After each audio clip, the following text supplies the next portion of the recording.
meteorologist Tony Petrarca, live on the Pinpoint Doppler 12 Forecast Center. Tony, what's the latest? Well, relief in the sense that we don't see temperatures soaring well into the 90s. It'll be slightly cooler, but at the same time, still warm and very humid. And that humidity is fueling thunderstorms. And a new little batch has formed in the southern part of the state. Go to live Pinpoint Doppler 12 radar. Let me show you what I'm tracking. Little cluster of showers and thunderstorms in and around places like Newport right now. In fact, we have our lightning tracker turned on. We can get in real close here, and you can see this downpour out across Washington County, crossing the lower part of the bay, Middletown and Newport, and getting ready to head towards New Bedford as well.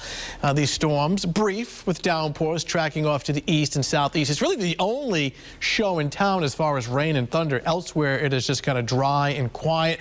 As mentioned, a hot one today. Temperatures soared into the low 90s. At the official air temperature, the state temperature kept at the airport in Warwick, and with the humidity, it felt even hotter. Struggling to get to 90 tomorrow. We're forecasting 89, but bottom line is a very warm and humid day coming up. You can see high temps today topping out lower 90s inland and 80s along the shoreline. We'll start off okay tomorrow, especially during the morning with warm sunshine. By 11 a.m., 84, but keep an eye to the sky. Late afternoon and early evening, potential for some strong thunderstorms. We'll talk more about that, the temperatures, an unsettled week ahead. A lot to cover. The full forecast coming up in just a bit. And stay with Eyewitness News for the latest Pinpoint weather coverage. Michelle Muscatello will have your updated forecast tomorrow morning at 4:30 a.m. You can get weather updates anytime on WPRI.com. The latest developments now in the homicide investigation that's thrown Aaron Hernandez into the spotlight. Investigators remain tight-lipped about their investigation, and the Patriots star has not been charged with anything. Eyewitness News was back on the scene tonight, and Mara Kennedy joins us now live with the latest on the case. Mike, I am outside his house, and within the past hour, we did see people come to the doors and to the windows, what looked like peeking out. But today, no police activity, a very different scene than what we saw this weekend. No sign of Aaron Hernandez outside his North Attleboro home Tuesday, and no police activity either. The only people we saw entering the home were these two men, and they left a short time after they arrived. A big contrast from the past few days. Monday, police searched a stream near the football player's home, but came out empty-handed. Eyewitness News cameras were rolling on Saturday when police showed up with a search warrant, staying around 4 hours and leaving with 10 to 15 bags of possible evidence. But we won't learn what was inside those bags anytime soon. A court judge impounded the records and released this statement. All records of the Attleboro District Court Clerk Magistrate's Office involving the homicide investigation in the town of North Attleboro have been impounded by the order of the court. No further information is available at this time. It's been more than a week since 27-year-old Odin Lloyd's body was discovered near the Patriots player's home. Still no word from the Patriots. Reporting live tonight with the South County Mobile Newsroom, Mara Kennedy, Eyewitness News. And be sure to stay with Eyewitness News on air and online at WPRI.com. We'll be on top of this investigation every step of the way and bring you any major developments as they unfold. New at 11 tonight, a Rhode Island soldier's remains will finally receive a proper burial. Army First Lieutenant Richard Dyer was aboard a helicopter that crashed in Vietnam on June 30th, 1970. Shortly after, Dyer's remains, along with 3 others, were recovered. However, they had been attributed to one of his fellow soldiers. All the remains have since been identified. Dyer and 3 others killed that day will be buried as a group in a single casket on July 2nd at Arlington National Cemetery in Virginia with full military honors. Tonight, the Senate Judiciary Committee approved several pieces of gun control legislation. The 3 bills would increase penalties against anyone in possession of a stolen firearm or one that had its serial number removed, and create a task force to improve background checks. The bills passed the House Judiciary Monday. It's going to give us the opportunity to take a comprehensive look at our gun laws today, and just take more of a thoughtful approach in any changes that we make in the future. The future of much of the gun control legislation proposed by the governor is uncertain. Right now, Providence Police and Brown University Police are searching for the man who robbed a pair of students last night. It happened right here on Waterman Street. The students say a man with a knife came up to them and stole all their money. The students were not hurt. Brown is now cautioning all students on campus.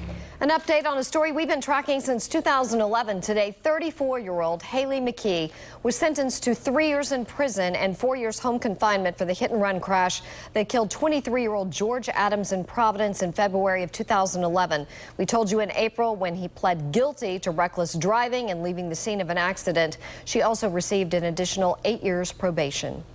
More coverage you can count on coming up on Eyewitness News at 11. The man charged with espionage for leaking classified government surveillance projects is sitting at a Moscow airport tonight. Why? He's being told he can't leave. Those attending the annual July 4th celebration in Boston will be met with major security improvements. We'll tell you what it means next. Plus, an FBI investigation is underway right now after $1 million disappears from a New York City-bound flight.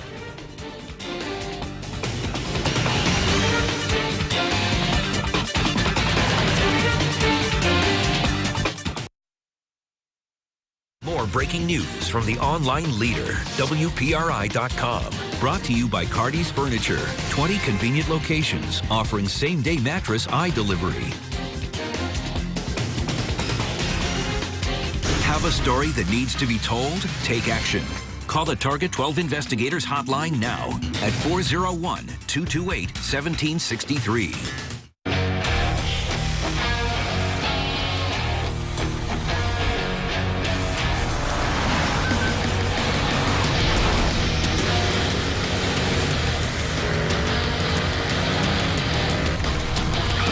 Stand the heat. Get off the test track. Get the Mercedes-Benz you've been burning for at the summer event going on now at your authorized Mercedes-Benz dealer. Hurry before this opportunity cools off. The Honda Civic just got better. The 2013 Civic now has more standard features like Bluetooth, USB, Pandora, SMS texting, and it's smart with 39 mpg or better. Civic is the first car in its class to earn the Top Safety Pick Plus award, and you can drive a new Civic LX for as low as $159 a month. You gotta get a Honda Civic. It's the best Civic yet. See your Rhode Island and Southern Massachusetts Honda dealer. Twin size full of queen. Any size at one low price. For a limited time at Cardi's, get select mattress sets in twin, full of queen. Any mattress size starting at $97 each piece. Get same-day mattress eye delivery from Cardi's Furniture and Mattresses. One low price. Mattress First Plush and Serta Perfect Sleeper Plush are also available. The Any Size Mattress event is going on now At all 20 Cardi's Furniture and Cardi's Furniture Mattress locations. Now, Susan Roberts, Mike Montecalvo, Chief Meteorologist Tony Petrarca with live Pinpoint Doppler 12, and sports with Eric Murphy. Eyewitness News. Coverage you can count on continues. New information now on the man accused of espionage for leaking secret government surveillance projects. Edward Snowden is at a Moscow airport right now waiting to leave the country, but since the U.S. revoked his passport, he cannot leave. Eyewitness News reporter Teresa Garcia has the latest developments for us now. Edward Snowden is a man without a country. He is spending his third day in the transit area of a Moscow airport. He's not officially on Russian soil, and since the U.S. revoked his passport, he's not free to leave the airport or fly anywhere without Moscow's permission. Russian President Vladimir Putin says one place he won't send Snowden is the United States. He says we can hand over foreign citizens to countries with which we have an appropriate international extradition agreement. We don't have such an agreement with the United States. Snowden, a former National Security Agency contractor, is facing charges of espionage after leaking details about classified U.S. surveillance programs to the media. In a statement, a National Security Council spokeswoman says there is a clear legal basis to turn him over. We are asking the Russian government to take action to expel Mr. Snowden without delay. Secretary of State John Kerry is downplaying any drama. We're not looking for a confrontation. We're not ordering anybody. We're simply requesting, under a very normal procedure, for the transfer of somebody, just as we transferred to Russia 7 people in the last 2 years that they requested. Putin says his security forces are not working with Snowden to learn more about his secrets, but those secrets may already be out. Officials say the documents Snowden took may have already been compromised by Chinese intelligence during the month he spent in Hong Kong. And if Edward Snowden travels to Ecuador, flowers and vegetables could ultimately affect his faith. The Obama administration could hit Ecuador by denying the nation reduced tariffs on the products if they safe harbor Snowden. New at 11 tonight, a police officer in Connecticut is recovering after being shot today. The Willimantic police officer was responding to a home for a well-being check when he was ambushed. The man was found dead inside, and the shooter was caught by police following a manhunt. Now, the officer is in stable condition tonight, and his injuries are said to be non-life-threatening. The suspect is being held on $1 million bond right now.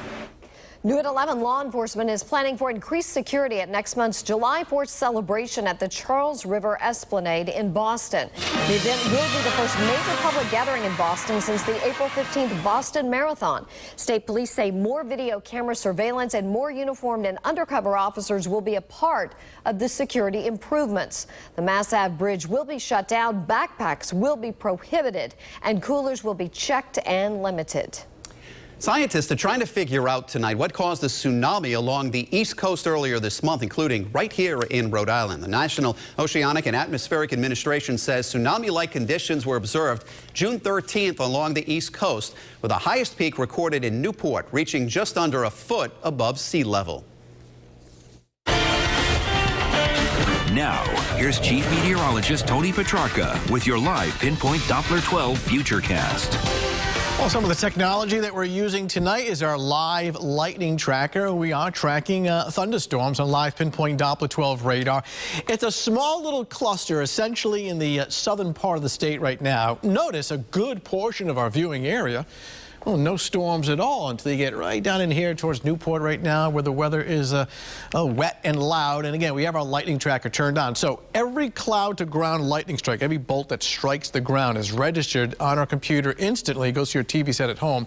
So you see the little flashing icons, lightning icons, 1, 2, as is the third one to our north. So a few lightning strikes with this, some pretty heavy downpours in and around the Newport area right now and across the Narragansett Bay southern half of the state. This won't last very long. It's really the only show in town as far as thunder. However, the atmosphere or the weather pattern is unsettled now through the weekend, which means the risk of thunderstorms each day doesn't necessarily mean that each day is a washout where it's raining nonstop from sunrise to sunset. There'll be opportunities to get outdoors, but it's one of those situations where you got to keep an eye to the sky, especially during the afternoon and the evening hours. The high humidity will help to fuel some of these showers and thunderstorms. Air quality's a little better tomorrow, so there's no ozone alert for your Wednesday. Temperatures in the 70s right now. It'll stay in the 70s all night long, so warm and muggy, certainly a summery night. Satellite and radar composite shows one little round of thunderstorms that came through earlier this evening in northern Rhode Island, that little second batch forming to our south. But there's more activity to our west. Another weather disturbance will pass through tomorrow afternoon. And again, the chance for some thunderstorms. Some of these tomorrow afternoon and early evening could be on the strong side. Just watch the clock right here. We're going to show you the temperatures starting off this evening, and it essentially stays in the 70s all night long. All right, at 7 o'clock in the morning, it's around 75. And while I don't see extreme heat tomorrow, it will be very warm. Upper 80s to perhaps briefly near 90, not much higher than that, and a little cooler along the south shore. By 6 o'clock in the evening, it's in the lower 80s. Then by tomorrow night, we're cooling back to the lower 70s. Bottom line, it's a very warm and muggy night. Beaches, after some early morning fog, a bit of sun. Watch for a thunderstorm late in the day. Air temperature at 82, especially boaters on the bay, and especially late in the afternoon, the potential for some thunderstorms and a southwest wind at 10 to 20. So for this evening, an isolated thunderstorm, otherwise partly cloudy and muggy. Temperatures in the lower 70s. Warm sunshine tomorrow morning. Temperature rising to the lower 80s, and then during the afternoon, mid to upper 80s. And again, watch for the sky late afternoon, sometime after, say, 2, 3 o'clock in the afternoon for a strong shower or thunderstorm. Temperatures in the upper 80s. And notice right through the upcoming weekend, the risk of either scattered showers or thunderstorms. It's not as hot as the last couple of days, but temperatures are well into the 80s along with that high humidity. So it's one of those deals where you just want to keep the umbrella on standby. There'll be hours where it's not raining. Other times you get one of these downpours. Okay, thanks, Tony.